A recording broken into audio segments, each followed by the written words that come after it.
Welcome. If you're watching this because you've been diagnosed with borderline personality disorder, suspect you might have borderline personality disorder, or have spent several decades wondering why everybody else appears to have received instructions for being a human being, we're glad you're here.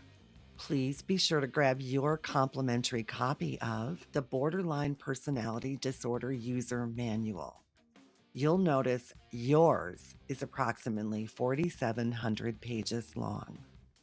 Most of the pages are missing, and several appear to contradict each other. Let's begin. Chapter 1. Emotions. Most people experience emotions on a scale from 1 to 10. Congratulations, yours goes to 47.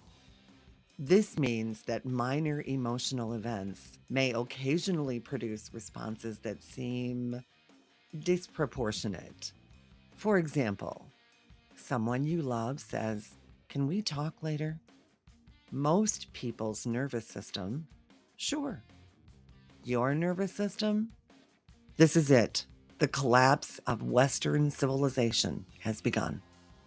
You are now invited to spend the next 3 hours determining exactly what they meant by later. Please remember, this is not overreacting. This is premium emotional processing. You didn't order it, and there are no refunds. Chapter 2. Text messages.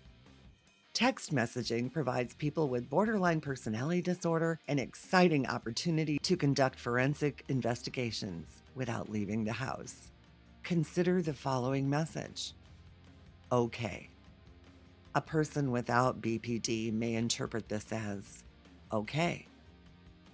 Adorable. You, however, understand that there are approximately 738 possible meanings. Do they usually say okay or okay? Do they use a period? Why did they use a period? They never use periods. Were they angry when they typed that period? Did they hesitate before typing the period? Can you hear a period aggressively? Apparently, yes. And then there's the most dangerous text of all. No text message. 23 minutes have passed.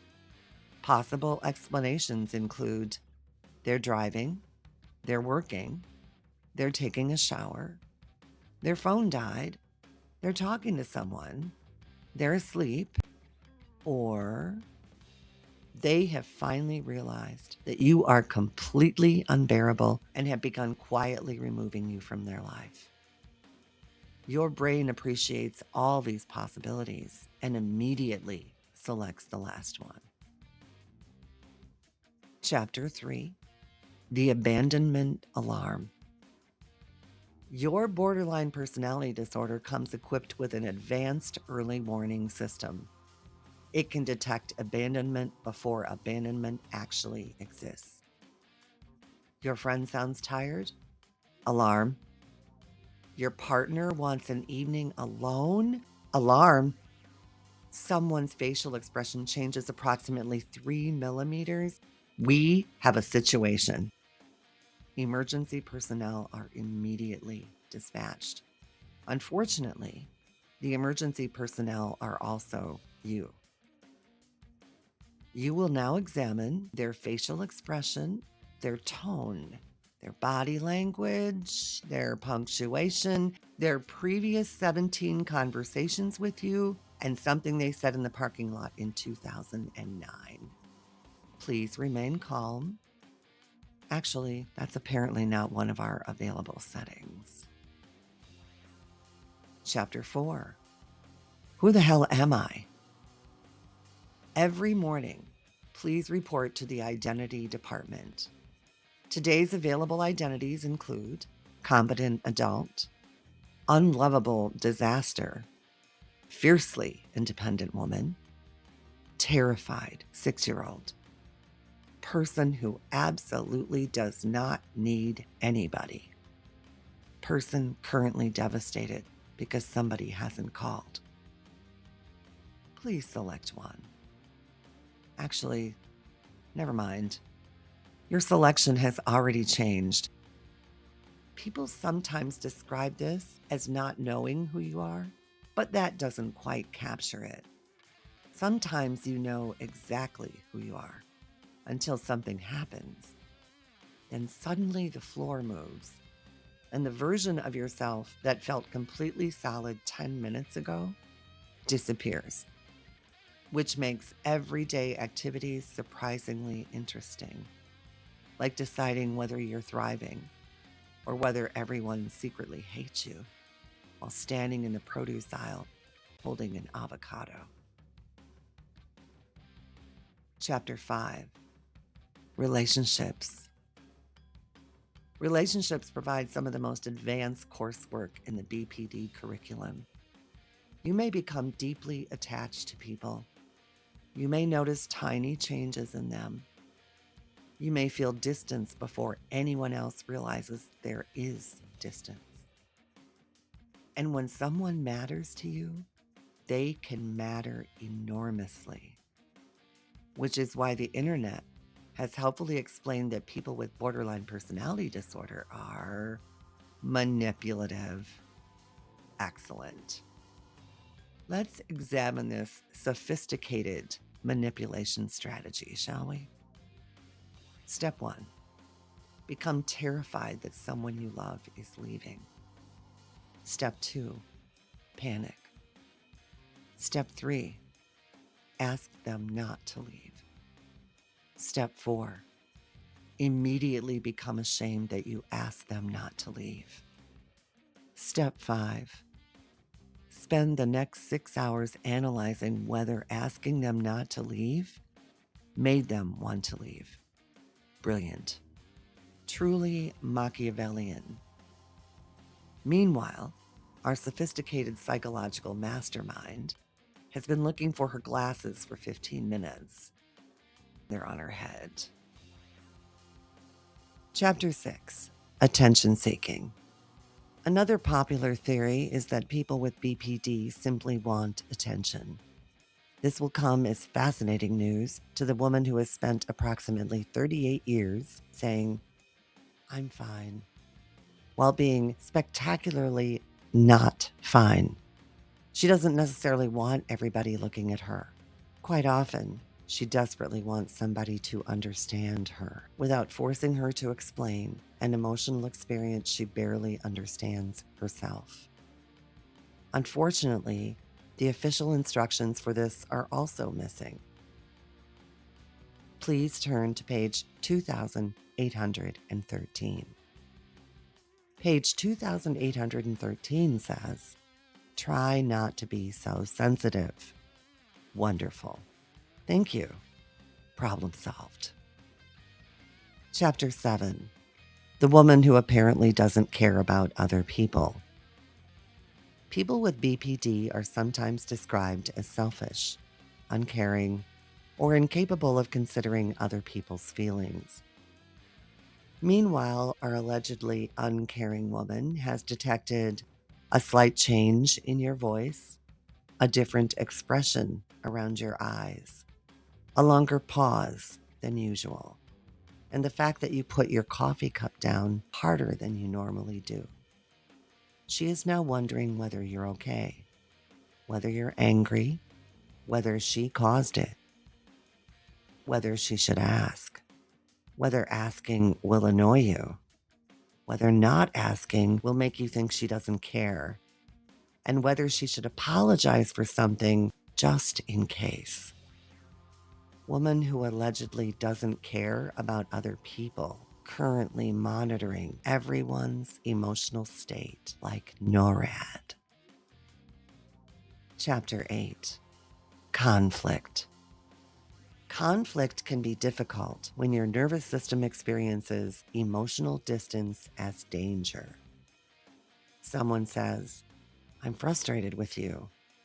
Your rational brain hears, "This person is frustrated with me." Your nervous system hears, "You are about to lose this relationship, and possibly be abandoned in the wilderness. This occasionally creates communication challenges. You may become angry. You may shut down. You may panic. You may say something you regret. You may push someone away while simultaneously, desperately wanting them to come closer. And later, when the emotional hurricane passes, you may look at what happened and think, why did I do that? That's one of the cruelest parts, because sometimes the person living with BPD doesn't understand what happened either. Chapter 9. Try harder. Fortunately, society has developed several highly sophisticated treatments for borderline personality disorder. These include: calm down. Stop overthinking. Don't take everything so personally. Just let it go. And the revolutionary: you need to stop caring what other people think. Excellent. How?